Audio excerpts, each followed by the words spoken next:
Alright, my lovers, welcome back to Football Daily, where today we need to talk about Roman Abramovich. We're of course going to be talking about the biggest news to hit the footballing world over the last 7 days. That's right, it's the sale of Chelsea Football Club by their Russian owner, Roman Abramovich. Today I'm going to try and break it down into 3 concise topics. Why is he selling?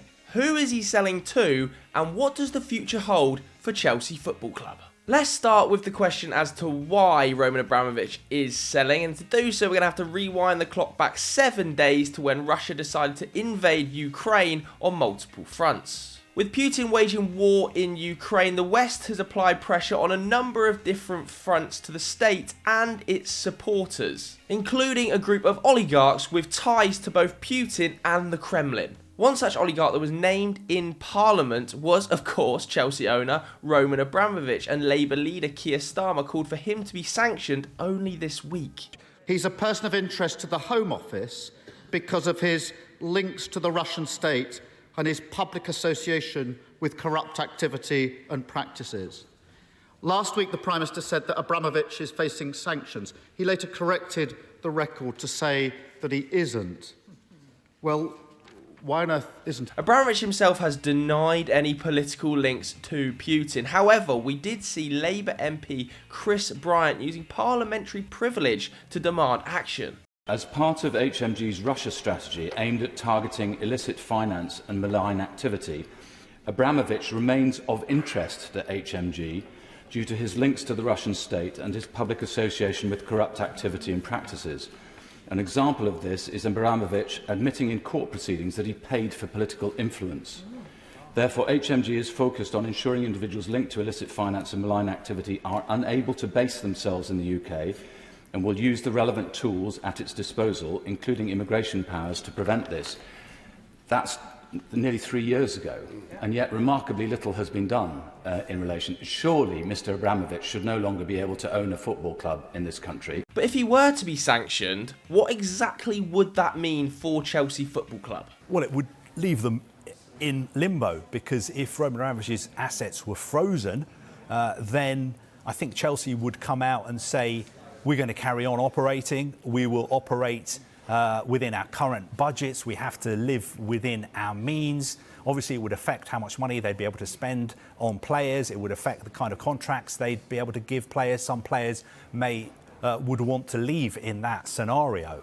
That is if his assets are frozen. That is what would happen. But it's all up to the UK government. Roman Abramovich is not making the running here. He can release statements on the Chelsea website saying this is what I want to do. But I think the really, really crucial thing is what the UK government decide to do, because they have all the power. With all of this going on, Abramovich on Saturday attempted to hand over stewardship to the club's foundation trustees in 110-word statement on the club website in the aim of protecting the West London side after Russia's invasion of Ukraine. However, this move was hit with major criticism from pretty much everybody.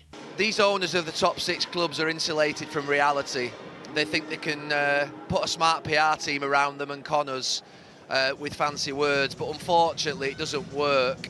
And no, there's no way that the charitable foundation of Chelsea are running the club, and I'm not quite sure why Roman Abramovich made that statement. If he wanted to make a statement of any note, it would have been whether he supports the war in Ukraine or he actually doesn't support the war in Ukraine. Following the criticism of that statement, and with rumours swirling, Abramovich chose the time just 4 days later to officially announce he was looking to sell the club. He put out a statement on Thursday on the Chelsea website just 1 hour before the side's FA Cup tie with Luton. I'm going to put it up on screen here now. If you haven't read it and want to read it, click pause, because I'm not hanging around. Within the statement, there were a number of interesting remarks. One was that he announced he'll not be asking for any of the loans the club owe him to be repaid. Now, these are thought to amount to about £1.5 billion, according to the Times. Now, the statement might read that he's not asking for any of the loans to be repaid, but as Reuters' Liam Proud pointed out, this is not the same as absolutely writing off the debt he's owed. That's because there are potential workarounds here, including converting it into debt-like preferred equity. Now, it's pretty unclear at this stage whether or not he's going to do this, but it's worth keeping an eye on. Another point to note is that he's going to be donating all net proceeds from the sale towards any victims of the war in Ukraine. However, let's not forget that The Guardian are today reporting that this cash won't just go to the Ukrainian victims of the war. Finally, I think it's really important to note, as the New York Times did, that this statement still stops short of condemning Vladimir Putin or Russia for launching military action against Ukraine. So after all of that, the Telegraph reported that Roman Abramovich has instructed Rain, the merchant bank based out of New York, to conduct the sale, and he's asking for about £3 billion. Well, look, I think Roman Abramovich is looking for £3 billion for Chelsea. I would be very surprised if he gets anywhere near that figure. Why do I say that? Well, look at Manchester United. Some of their shares are listed on the New York Stock Exchange, so we know roughly what Manchester United are worth. Manchester United are worth about £2 billion. Most people would say that Chelsea are not worth more than Manchester United, especially at this moment in time when they're owned by a Russian oligarch who needs to sell the club. So I don't think he's going to get anywhere near £3 billion. So that pretty much covers why he's trying to sell it, but who are the potential buyers of Chelsea Football Club that are apparently not willing to pay his huge asking price? First and foremost, let's get it out of the way, it will not be Conor McGregor buying Chelsea, despite this absolute ridiculousness that he tweeted. You know, maybe one too many punches to the head from Dustin Poirier in his last fight. That's all I'm going to say. In real news though, a number of different parties have announced they've been contacted with the hope that they would make a bid for Chelsea Football Club over the next week or so. One of those parties is Hansjorg Wyss, the Swiss billionaire who lifted the lid on the potential sale in an exclusive interview with Swiss newspaper Blick. And in the interview, he said that he had been approached to be part of a consortium of 6 or 7 businessmen who were going to buy Chelsea. And he said that Roman Abramovich wanted to sell Chelsea. He wanted to sell it quickly. He wanted to get rid of Chelsea, but he was asking for far too much money. Now, it's since emerged that another person involved in that consortium is the part owner of the LA Dodgers, Todd Boehly, who's tried to buy Chelsea in the past, but Roman Abramovich was not willing to do business. But who the bloody hell are Wyss and Boehly? Well, let me tell you. Wyss is an 86-year-old Swiss billionaire whose fortune is believed to be valued at around 3.8 billion quid. Not bad. He made his money mainly in medical manufacturing, but he's also made his money in government infrastructure services, the steel industry, and of course he sold aircraft. He's not alone though in this so-called consortium. We've also got Todd Boehly, haven't we? Now, he's the chairman of Elridge Industries, and they were founded by purchasing several media properties, and he reportedly boasts a net worth of £4.72 billion. So even more than this. Oh, let's not forget, he also owns a 20% stake in the LA Dodgers baseball team, and he did have an interest in buying Chelsea back in 2019. The Dodgers as well, we may as well talk about them because he is a part owner, have one of the 5 highest wage structures in world sport. Their current one's about £193 million, which is roughly the same as Manchester United. These two men are believed to be part of a consortium that includes a third unnamed businessman that the Telegraph claim will submit an official proposal to Abramovich by the end of the week. But what does that all mean for the future of Chelsea Football Club? Well, first and foremost, in the immediate future, nothing much is going to change, but that hasn't stopped it making huge waves within the club. I mean, listen to Thomas Tuchel here. I can only think about Chelsea with Roman Abramovich, so it's just very hard for me. It did not sink in yet that this is going to stop.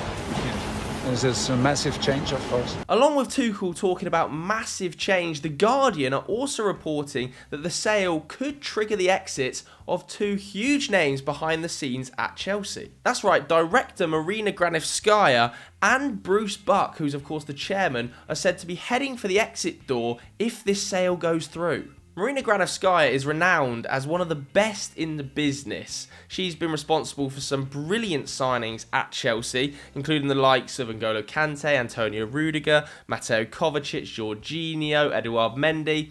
She's also had a few whiffs.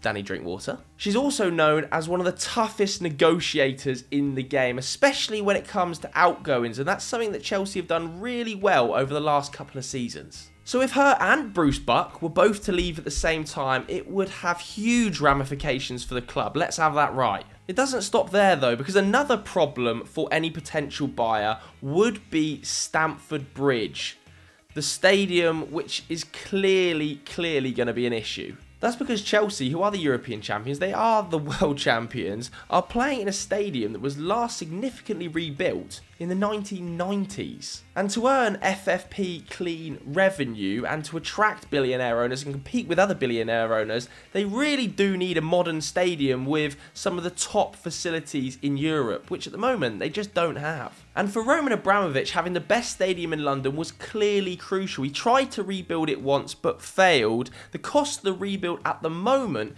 is estimated at £2.2 billion. They can't even move away from Stamford Bridge to build a new home elsewhere, as they're not actually the freeholders of the stadium or land. Instead, the Chelsea pitch owners hold the freehold. That means that if Chelsea were to leave Stamford Bridge, they would have to forfeit the name Chelsea Football Club. They could no longer be called Chelsea. So with £2.2 billion worth of work needing to be done, this is a major problem for any prospective owner. Overall though, Chelsea at the moment are still on financially solid ground amidst any sale and do have a good platform to work from. But the reality of it is, Chelsea will be okay. And, you know, obviously he's got the money, irrespective of whether you like the idea of Russian money coming into English football or not. Roman Abramovich has been a very good owner for Chelsea Football Club.